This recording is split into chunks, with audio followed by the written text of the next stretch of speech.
You are watching the world 24/7 on the NDTV network. I'm Parmeshwar Bawa. Let's begin with the top stories you need to know. Yet another ceasefire violation by Pakistan. This is now the 11th ceasefire violation by Pakistan since the attack in Pahalgam. Meanwhile, Rajnath Singh has said that as a defense minister, it's his responsibility to give a befitting reply to those who dare to attack India. The United Nations Security Council will meet today to discuss the escalating tensions between India and Pakistan following the April 22nd Pahalgam terror attack. A missile attack on Tel Aviv's Ben Gurion International Airport forced an Air India flight from Delhi to Tel Aviv to divert to Abu Dhabi in the United Arab Emirates. In view of the incident, the Tata Group airline has suspended services to and from the Israeli city till the 6th of May. Australia's ruling party decisively won the country's national election, beating back a conservative opposition that had borrowed from US President Donald Trump's playbook.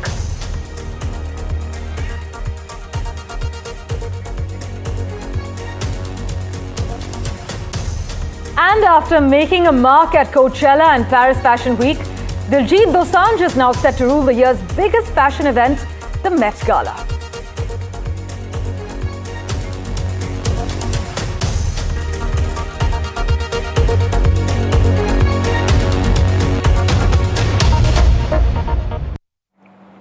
Well, a big focus at the moment, a ceasefire violation by Pakistan. There are reports of firing at 8 sectors across the LOC. The ceasefire violation focused on Jammu. We have these details thanks to my colleague Shiv Arur, who's been tracking all the finer developments. In fact, this marks the 11th ceasefire violation by Pakistan. Shiv is with us over the phone line at the moment with a quick update. Shiv, what are the latest details you can disclose to our viewers? Good morning. This is the 11th straight night of ceasefire violations since they began 2 days after the Pahalgam terror attack. Interestingly, the interesting thing to note about last night is the very same 8 sectors that saw these unprovoked ceasefire violations from the Pakistan Army side the previous night, that is the 10th night, reflect the same way. So instead of the usual shuffling of sectors that we've seen for 10 days, the last 2 days have seen exactly the same sectors where these violations have taken place. 2 sectors in the Kashmir sectors of the LOC, which is Baramulla and Kupwara, and the remaining 6 sectors south of the Pir Panjal Mountains in the Jammu areas of the LC, namely Poonch, Mendhar, Sundarbani, Naushera and Akhnur. Therefore, the obvious question that comes up is, what's happening in the Jammu sectors that's got the Pakistan Army posts there especially excited? Because if you look at the pattern of these escalations since the first day, it began only north of the Pir Panjal Mountains. There was a great deal of escalation over there. It slowly shifted south of the mountains into the Jammu region, and now the concentration of those ceasefire violations is in the Jammu region. We don't want to speculate as to why, but this could be part of the larger nerves within Pakistan as to where they believe the next attack might actually be coming from. All of these are rhythms and patterns and loops that the Indian Army, the Indian military is, of course, looking at very, very closely, considering that the Pakistan Army has muscle flexed in every direction, trying to give out the impression of preparedness and readiness for any kind of Indian attack. But remember that these escalations on the line of control by the Pakistan Army are not just about psychological projection of readiness, but also the continuing attempt to infiltrate terrorists into the Indian side. That is continuing. Poonch, Mendhar are considered successful highways of infiltration, as are Kupwara and Uri, and that's also one of the parallel reasons why these ceasefire violations are continuing, and clearly they don't seem to show any signs of stopping. Shiv, as always, thank you so much for joining us with the latest.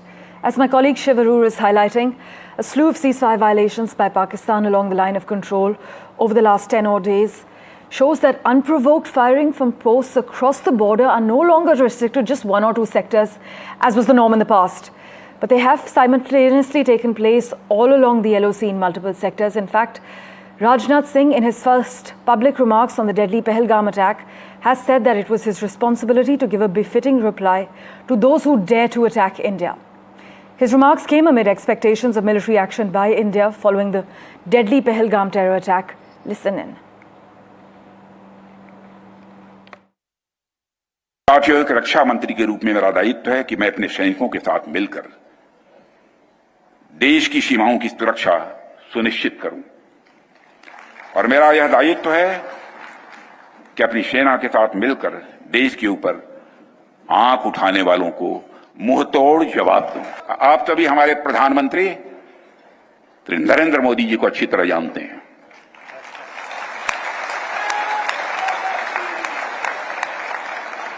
उनकी कार्यशैली से भी अच्छी तरह परिचित हैं, उनकी दृढ़ता से भी अच्छी तरह परिचित हैं। मैं आपको आश्वस्त करना चाहता हूं कि प्रधानमंत्री मोदी जी के नेतृत्व में जैसा आप चाहते हैं वैसा होकर रहे। Meanwhile, Defence Minister Rajnath Singh will host his Japanese counterpart, General Nakatani, for wide-ranging talks today against the backdrop of rising tensions between India and Pakistan over the Pahalgam terror attack and also China's persistent muscle flexing in the South China Sea. The Defence Ministry has said that the Indian and Japanese sides will exchange views and ideas on the current regional and international security situation. In fact, the two sides are also expected to deliberate on ways to boost India-Japan defence industrial cooperation as well. Meanwhile, our other big focus, the UNSC meet today over India-Pakistan tensions. Well, Pakistan has decided to brief the UN Security Council on the latest regional developments in the wake of the deadly Pahalgam terror attack. The decision comes amid tensions between Pakistan and India following that terror attack, as terrorists killed 26 innocent people in Pahalgam on the 22nd of April, which was the deadliest attack in the valley since the Pulwama strike in 2019. You must note that Pakistan is currently a non-permanent member of the Security Council.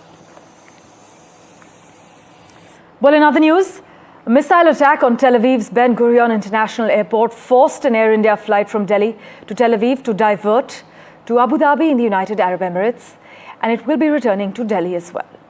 Now, in view of this incident, the Tata Group airline has suspended services to and from the Israeli city till Tuesday, as in the 6th of May. Now, do note that Air India is the only Indian airline that operates flights to Israel. Now, according to international media reports, a ballistic missile launched by Yemen-based Houthi militia held the perimeter of the Ben Gurion International Airport, which is the busiest airport in Israel, leaving a few people injured. The Houthis, while claiming responsibility for this attack, also reportedly warned airlines that the Tel Aviv airport was not safe for travel.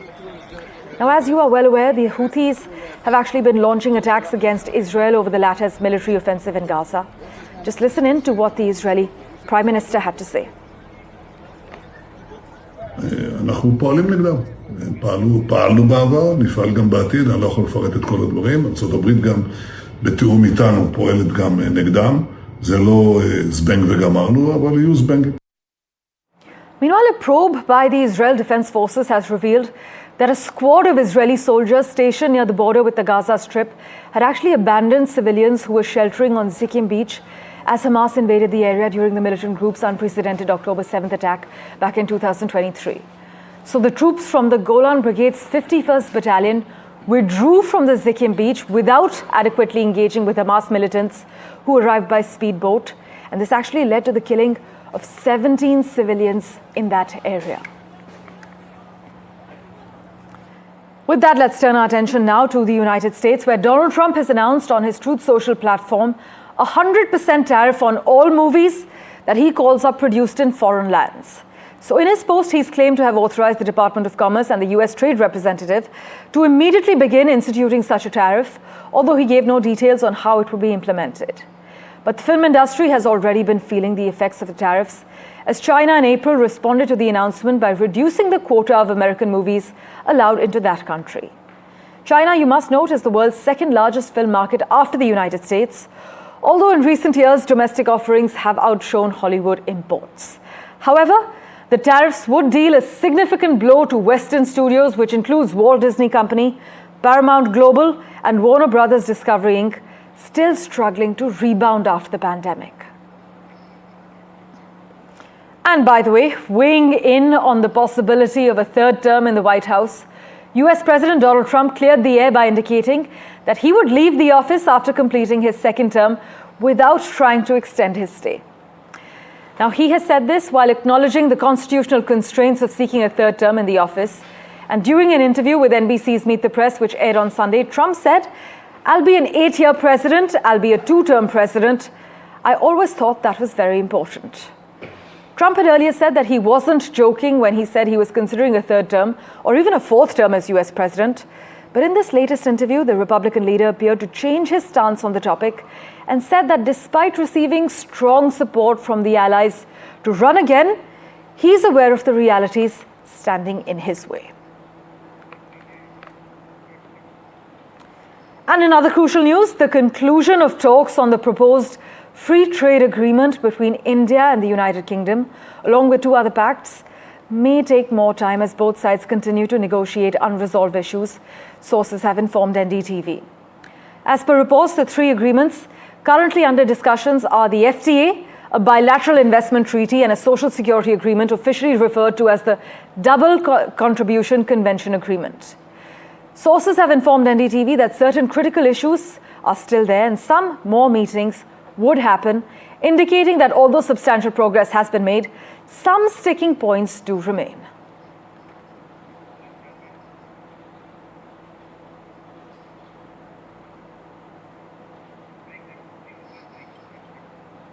Slipping into a quick break, back in a moment with much more. Do stay tuned.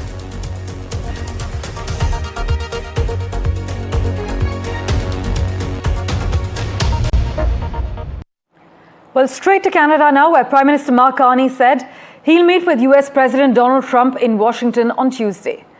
Their first face-to-face encounter since he won an election, in part because of an anti-Trump message.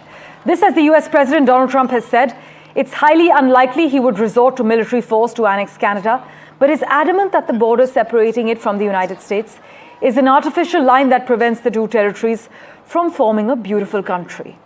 Sha Digga has been tracking all the latest developments in Vancouver for us. She joins us live at the moment. Maha, so Trump's meeting with Khani is to unfold against a backdrop of the renewed 51st state rhetoric? Absolutely, Parmeshwar. That rhetoric continues against Canada, and that is the biggest worry for Canada at the moment.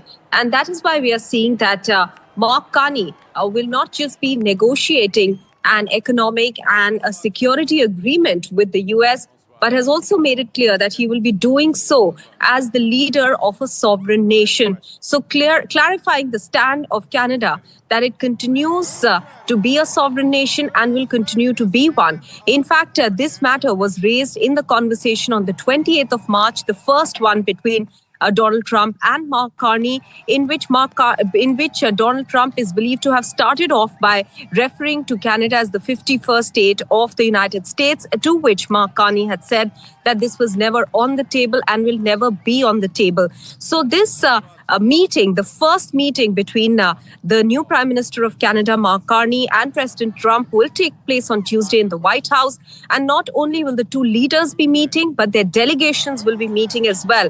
It remains unclear, though, at the moment, Parmeshwar, whether the Canada is going to first push for the removal of all tariffs before they get into formal negotiations on a renewed agreement with the US, or whether these tariffs are going to continue. As of now, the only fact that we know is that Khani will be holding these talks with Donald Trump on the grounds that Canada remains a sovereign country.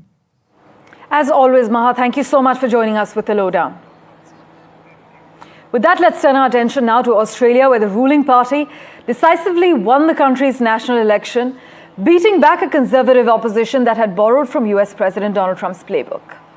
The Labour Party's comeback mirrored Canada's vote last week, where the once unpopular incumbents rode an anti-Trump wave to victory. Most Australians believe the US can't be trusted as a security ally, though, according to a recent poll, reflecting a fundamental change of the worldview, as some analysts argue. But this election signals a revival of social democratic politics, many commentators highlight, breathing life into centre-left coalitions that at the start of the year had seemed under threat from rising right-wing populism and anti-establishment sentiment. Well, joining us live at the moment, Australian Labour Party leader Neeldhara Gadani.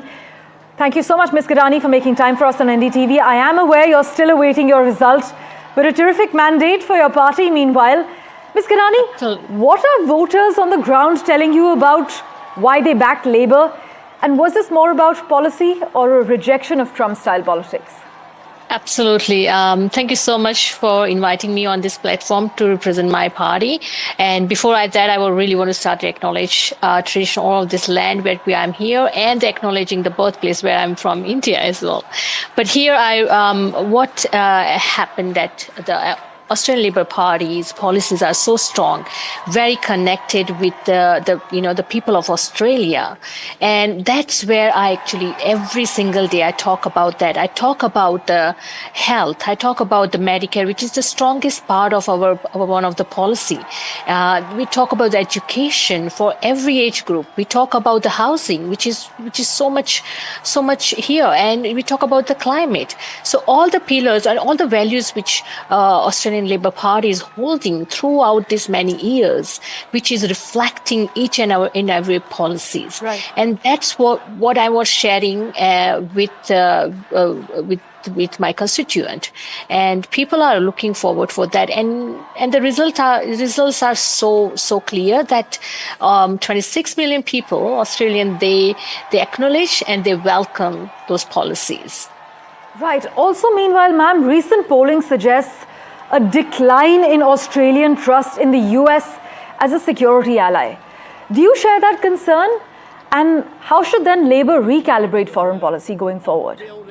Honestly, look, our party leaders, Albanese, Prime Minister is still, just back in action, back in the office. I really want to wait for his, right, what he's looking for, and I have full trust on that. We are very, we are looking forward to have a great relationship with every nation, but I'm really looking for Prime Minister to start with what he's looking for and how he will going to do. So, yes, I'm waiting for. Well, we'll keep a close eye on all the developments, but meanwhile, commentators are calling this a revival of social democratic politics. What does that look like on the ground for voters in your electorate?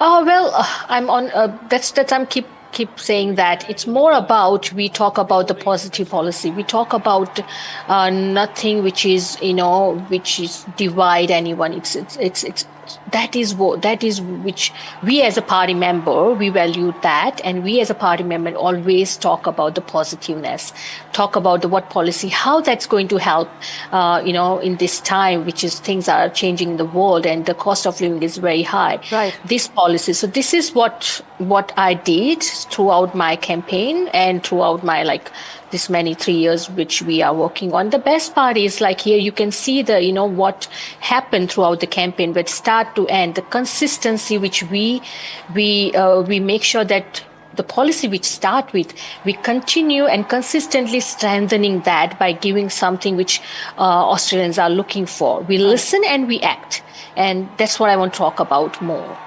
Well, as they say, actions speak louder than words. Ms. Khani, thank you so much for making time for us. Good luck on that result you're awaiting, but terrific performance on the Labour Party's behalf in Australia. We'll keep tracking the latest. Slipping into a very quick break for now. Back in a moment.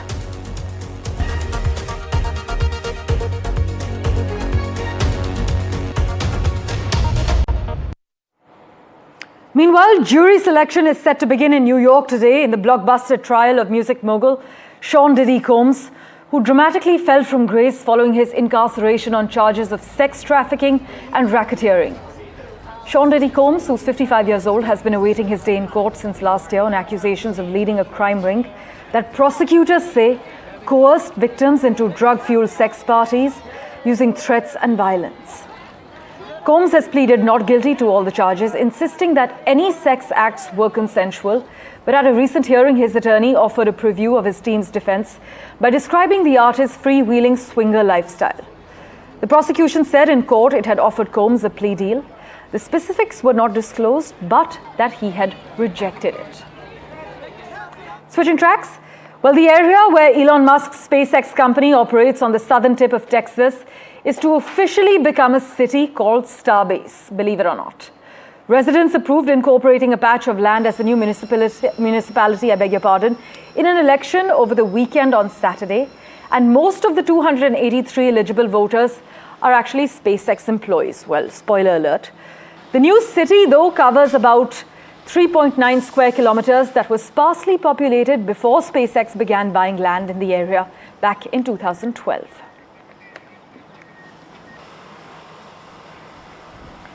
And finally, Diljit Dosanjh is all set and ready to add another feather to his cap, and this time it's got a major fashion twist. The Punjabi superstar has confirmed that he will walk the iconic red carpet at the Met Gala, marking his debut at one of the world's most high-profile style events. The Met Gala, often dubbed the Oscars of fashion, will be held at the Metropolitan Museum of Art in New York City, and with Shah Rukh Khan, Kiara Advani and Priyanka Chopra already locked in, Indian representation at the gala is turning heads like never before.